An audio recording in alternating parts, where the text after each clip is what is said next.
મારું નામ સૂર્યભાઈ ભાનુભાઈ પટેલ. હું આ મોટર લગભગ 3 થી 4 વર્ષથી વાપરું, કોઈ ફોલ્ટ આવ્યો નથી ને વાપરવા લાયક છે. અને કંપની કઈ આપણી વિટાલી કંપની છે.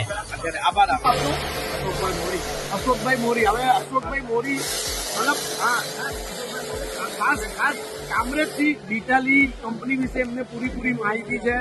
કંઈક છે કે મારી ખાસ એ વિટાલીને જોવા માટે જ કામરેજથી દૂરથી અહીંયા આવ્યા છે અને બીજા બધા એક્ઝિબિશનમાં કદાચ જોયું હશે સ્ટોલ, પણ મોટા ભાગે જે છે એમને વિટાલીની પ્રોડક્ટમાં જ ઇન્ટરેસ્ટ છે. એટલે આવા વડીલો જ કહેવાય અમારા, ને એ લોકો માટે અમને લોકોને ગર્વ થાય છે કે વિટાલી વિશે આટલું જાણ આપે છે.